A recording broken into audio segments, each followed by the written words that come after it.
민주당을 전복하고 국회를 무력화시켜야 됐다. 그리고 지금이라도 늦지 않다. 경호처를 동원해서 뭐 한 240명 정도 지금 제보받은 거. 이 부분은 성명 불상자긴 한데 아이디가 다 특정되어 있기 때문에 수사를 들어간다면 신원이 밝혀질 거라고 보고 있습니다. 그러니까 저희도 분류를 하죠. 이렇게 비속적이고 반복적이고 그렇죠. 악의적이고 조직적이고 이런 부분들은 상당히 심각하다고 보고 있는 겁니다. 저 링크를 누르면 기사에 가는 게 아니라 특정한 댓글로 넘어가게 되어 있습니다. 그 특정한 댓글로 넘어가게 돼 있어서 바로 그냥 추천을 누르세요. 내용도 모른 채 댓글을 그냥 막 쓰는 거구나. 맞습니다. 국민의힘이 부추기고 있는 정도가 아니라 국민의힘이 이거 뒤에서 밀어주고 있나? 이런 의심을 갖게 할 수밖에 없죠. 항공기 참사에서 그뭐 댓글이나 이런 것은 지금 경찰이 나서서 딱 조사하겠다고 하니까 싹 없어지잖아요. 순식간에 사라지죠. 민주파출소 요새 얼마나 제보가 쏟아집니까? 지금 한 7일 정도 해서 한 3만 1,000건 정도 어제까지 들어왔었고요. 3만 1,000건. 제보가 직접 들어온 게 하루에 한 2,000에서 3,000건 정도 들어오는 수준입니다. 야, 어마어마하구나. 그만큼 그 시민분들이 많이 정말 답답하셨던 것 같아요. 그러니까요. 평상시에 자기들이 잘 가는 커뮤니티나 뭐 잘 쓰는 그 SNS에 이런 댓글이나 이런 걸 많은데 맞습니다. 개인이 할 수 있는 게 별로 없다 보니까 열받고 지나가다가 이 제보를 받는다는 곳이 생기니까 캡처해가지고 보내는 사람이 엄청 많죠.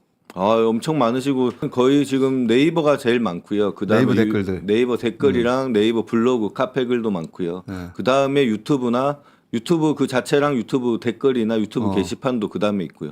근데 특이한 거는 이 폐쇄형 게시판이나 이런 것도 몇 가지 좀 들어오고 있습니다. 뭐 대학 커뮤니티나 특히 서울대 커뮤니티 이런 것도 좀 들어오고 있어서요. 거기 게시판에서 내란을 선동하거나 허위사실 유포하는 것까지 지금 수집을 해놓은 상태입니다. 사실 이 폐쇄형 커뮤니티가 굉장히 위험한 거거든요. 맞아요. 저희가 봤을 때는 거의 암세포라고 생각합니다. 거기가 제일 위험해요. 네, 오히려. 실제로 이렇게 다른 사람들이 판단을 하지 못하고 그들만의 리그 안에서 이것이 마치 사실인 양 호도되고 여기서 내란을 선전선동하는 경우가 사실 자기 자체도 이게 범죄 행위라고 인지도 못하는 상태에서 일어나기 때문에 그런 사람도 있지만 그 사람이 정말 재학생이 맞나? 이 아이디가 진짜인가 싶은 사람들이 맞습니다. 졸업생이 맞나 싶은 사람들이 그런 폐쇄행에 들어가서 집중적으로 활동하거든요. 그러면 근데 그 안에 서울대에는 좀 졸업생들 중에도 그런 분들이 많은 것처럼 서울대 보이더라고요. 근데 이게 국내에 서버가 있기 때문에 아마도 이게 수사가 들어간다면 그 해외 서버가 있는 것과 다르게 아마 다 밝혀낼 수 있을 거라고 보고 있습니다. 그러면 내용적으로 보자면 그 내란 선동이 가장 많은 거죠. 지금은 현재 내란 선동이 가장 많고 그냥 30% 정도 되고요. 30%. 그 다음이 이제 이재명 대표나 민주당에 대한 허위 사실이 그것도 한 20-30% 되고요. 나머지는 이제 부정선거 이런 부분도 부정선거. 있고 지금 최근에는 여객기 참사 이런 부분도 있습니다. 근데 민주당이 최근에 6명의 유튜버를 고발했잖아요. 그렇습니다. 이 6명은 어떤 이 사람들입니까? 사람들의 주요 혐의점들을 보면 계엄은 정당했다 이런 류의 발언들이 많고 계엄을 할 수밖에 없었던 이유를 들면서 국민의힘도 이 계엄 사태가 끝나고 나서 내란이 끝났다라고 이야기하는 것처럼 이 사람들도 지속적으로 그 계엄을 할 수밖에 없었던 이유 그리고 실제 내란 선동은 민주당이 하고 있다라는 식으로 이야기를 계속 하거든요. 민주당이 무슨 내란을 선동했다는 거예요 지금? 대통령 탄핵이 내란 선동이라는 거고 그들은 주장하는데 대통령 탄핵은 우리 헌법 질서 내에서 이루어지는 행위고요. 그렇죠. 지금 뭐 불법 계엄 그 자체가 내란이죠 사실은. 우파가 그렇게 좋아하는 자유민주주의 체제를 전복하기 위한 게 불법 계엄 있지 않습니까? 그게 바로 내란이고 지금 뭐 북한과 같이 자기들은 가기로 했다.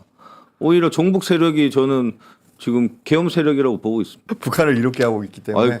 아니 북한과 똑같이 가겠다는 거죠. 총과 칼로 지금 권력을 장악하고 그거를 대대손손 지금 누리겠다는 거 아니겠습니까? 지금 내란 선동은 법적 처벌이 어떻게 됩니까?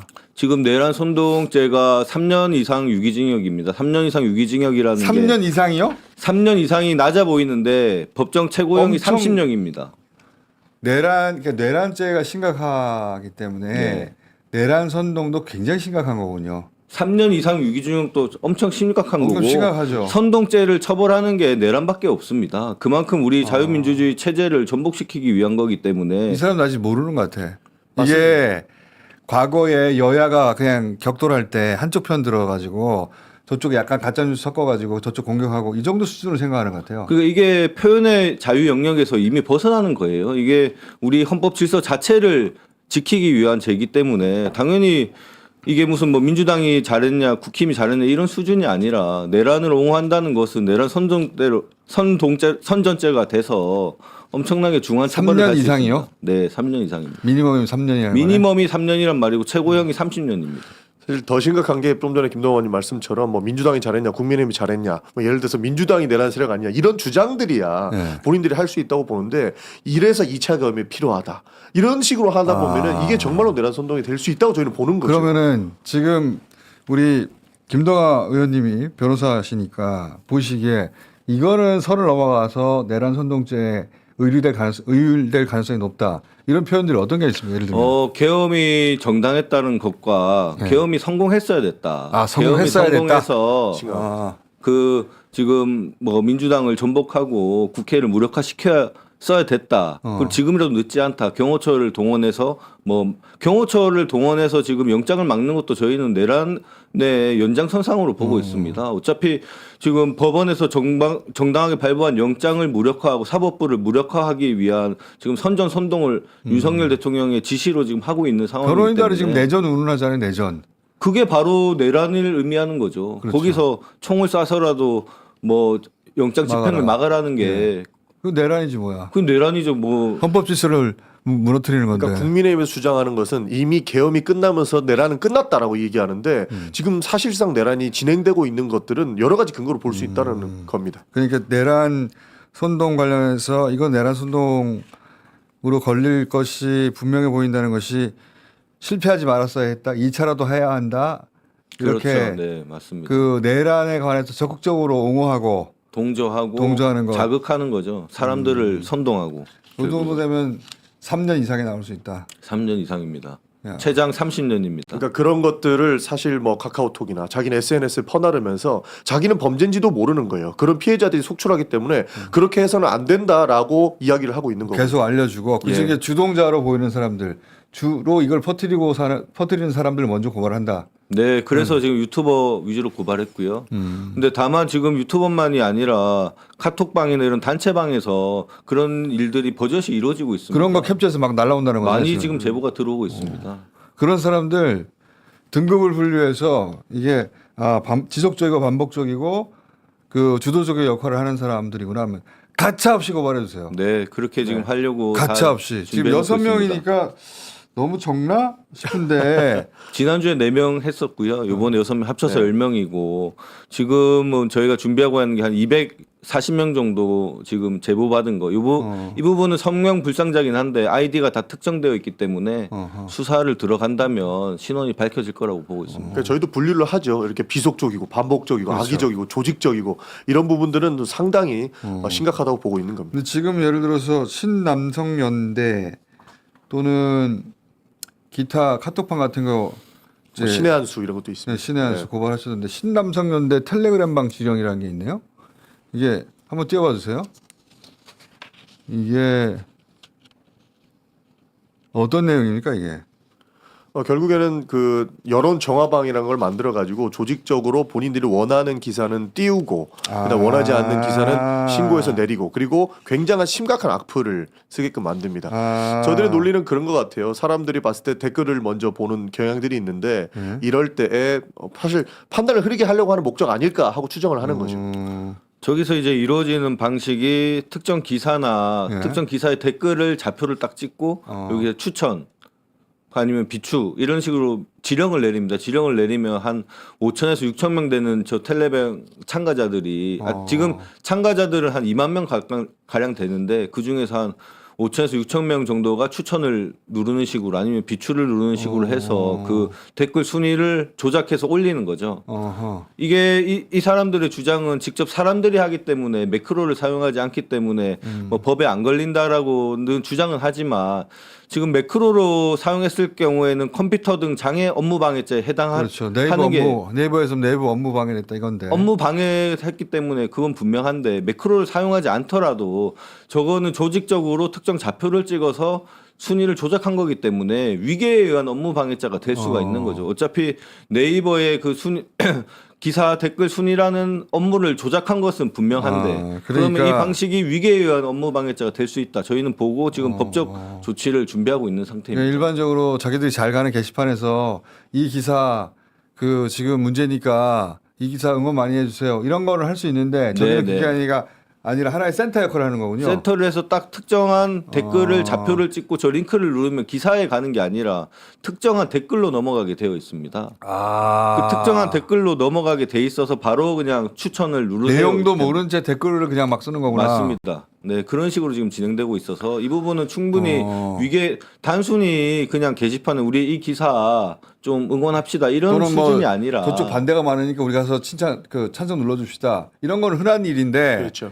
그게 아니라 아예 하나의 시스템을 만든 거군요. 시스템을 만들었죠. 여기서도 단순히 그냥 텔레방에 들어온 사람들이 아니라 지금 저기서 분류한 게 1중대, 2중대, 3중대라고 해서 그 중대를 또 나눠놓고 왜냐하면 또 이게 추천이랑 비추천 누르는 그 횟수가 제한되어 있다고 그렇죠. 합니다. 그래서 이거를 중대별로 나눠서 1중대에서 투입하고 여기서 횟수를 다 썼으면 2중대 투입 이런 식으로 지금 진행되고 있는 그러니까 것으로 반대가 파악하고 많을 경우에 1중대만으로 부족해. 더 들어가. 네, 이런 맞습니다. 식으로. 네. 맞습니다. 그거는 것들이 댓글 공작팀이나 마찬가지네. 거의 똑같죠. 그러네요. 이거는 분명히 업무 방해죄가 되고 이미 개인 업체나 이런 리뷰 이벤트에서 이런 이런 일이 발생했을 때 이미 업무 방해죄에 해당한다고 처벌된 사례가 있습니다. 그거는 이제 사업적 목적으로 한 것인데 네. 보통 돈 받고 이거는 정치적 목적을 가지고 그런 똑같은 일을 하는 건데 그렇죠. 이 사람들이 돈 받고 하는지는 난 모르겠어요. 그것까지는 모르겠지만 이 행태는 처벌 대상이다. 처벌 대상이고 저희는 또 한편으로 저기에 매크로랑 같이 섞여 있지 않을까 지금 이런 의심을 좀 하고 있습니다. 옵션 열기 같은 경우는 그런 의심을 들게 하죠. 네, 그런 부분도 저희가 지금 수집하려고 몇 분이 지금 투입해서 같이 지금 저 텔레방에도 들어가 있고 같이 지금 분석하고 있는 상황입니다. 실제 저런 것 말고도 특정인에 대한 공격도 굉장히 심각합니다. 저도 지금 한 사람을 이틀 동안 찍어가지고 그렇습니다. 지금까지 얘기한 것은 기사를 찍어서 하는 건데 그렇습니다. 아예 사람을 찍어서 제 페이스북과 인스타그램이 댓글 1000개가 넘은 적이 없었거든요, 거의. 그런데 어제 오늘 뭐 올리기만 하면은 굉장히 많이 되고 심지어 저렇게 어떤 얘기까지 해줘라라고 이야기를 하거든요. 뭐라고요? 뭐 지금 뭐 이번에 카카오톡에서 퍼나르거나 하시면 안 됩니다라고 이야기했던 것이 카톡 검열, 국민 고발이라뇨. 그래서 저번에 민주당이 자유민주주의에서 괜히 자유를 빼려고 했던 게 아니네요. 이렇게 구체적인 내용, 그러니까 어떻게 사람들을 선동해야 되는지를 지시를 해주는 것으로 보이는 거죠. 이런 모습들로 사실 제 지금 그 SNS 계정 저거는 문구를 팀장이 정해준 다음에 베리에이션을 하는 거거든요. 그렇죠. 보통 그런 팀 단위로 움직이는 데는 굉장히 욕설이 많습니다. 최후의 발작이라고 보고 있습니다. 지금 뭐 저렇게 하고 있는 게 오직 네거티브로 해서 이재명 대표 깎고 민주당 깎아내리고 혼란을 조장하는 거죠. 이게 그냥 저희는 장기전으로 갈 수 있을 거로 보기 때문에 초창에 딱 끊어버리자라고 해서 지금 조금 뭐 시끄럽고 전용기 의원님이 좀 공격받고 하지만 결국에는 이게 이겨내야 됩니다. 장기전으로 저희가 대비를 한다면 정상적인 여론이 형성될 수 있을 거라고 보고 지금 있습니다. 오늘 여기 나왔으니까 이제 우리 김동완 의원님도 대상이 되겠네요. SNS로. 그리고 저런 흐름들이 문제는 뭐냐면 국민의힘에서도 동조한다는 겁니다. 국민의힘이 부추기고 있는 정도가 아니라 국민의힘이 이거 뒤에서 밀어주고 있나? 이런 의심을 갖게 할 수밖에 없죠. 그렇죠. 이 건 같은 경우에도 사실 이런 극우 유튜버나 이런 커뮤니티에서 먼저 시작을 하고 오후에 국민의힘이 받는 형태더라고요. 그래서 국민의힘보다 저는 네티즌들의 공격을 더 먼저 받았고 이후에 뭐 토요일 오후 정도 되니까 국민의힘에서 들어오기 시작하더라고요. 요즘 대통령실 다 놀고 있는데 시민사회 수석만 바쁘대잖아요. 시민사회 수석이 하는 일이 지금까지 들어보면은 그거 유튜버들 만나고 그거 커뮤니티들 미팅하나 본데 거기서 무슨 얘기 하는지 모르죠 지금. 저희도 그런 제보 많이 지금 받고 있습니다. 네. 그래서 좀 분석하고 있고요. 지령을 받고 하는 걸로 의심되는데. 이 기사를 발행했던 그 오마이TV 기자님도 그런 부분까지 지금 취재를 하고 있고 저희도 같이 힘을 합쳐서 좀 더 좀 제대로 된 증거를 지금 잡아내려고 지금 하고 있는 상황. 1차는 그러니까 기사고 2차는 사람, 세 번째 기관도 맞는 것 같아요. 헌법재판소라든가 몇 군데 있거든요. 거기 게시판이 난리예요. 그렇습니다. 저도 어디 보도를 통해서 봤는지 기억이 나는 게 뭐 국회 입법청원 같은 경우에도 저렇게 좌표를 찍어가지고 이거 해야 된다라고 하는 경우도 있는 걸로 그러면 알고 떼거리를 있습니다. 몰려가서 네. 그 게시판에 글을 몇천 개씩 올리거든요. 순식간에. 맞습니다. 네. 그러니까 이 물론 사람들은 기계적 방식을 쓰지 않았기 때문에 죄가 안 된다라고 하지만 저희는 충분히 업무를 방해하는 지금 행위를 하고 있기 때문에 단순히 신남 성년대 대표만 지금 저희가 그 처벌하려고 하는 게 아니라 적극적으로 동조했던 사람들까지 지금 수집해서 좀 분석을 하고 있는 상황입니다. 공권력이 나서서 차라리 그러니까 우리 민주당이 나서기 전에 민주파출소를 만들기 전에 진짜 파출소가 나서고 경찰이 나서고 수사기관이 나서야 되는데 너무 수수방관하고 있는 게 아닌가. 항공기 참사에서 뭐 댓글이나 이런 것은 지금 경찰이 나서서 딱 조사하겠다고 하니까 싹 없어지잖아요. 순식간에 사라지죠. 그러니까 이것을 사실은 너무 뻔한 허위사실과 내란 선동인데 이런 부분을 너무 지금 국가기관에서 손을 놓고 있는 거 이거의 가장 큰 사실은 문제라고 봅니다.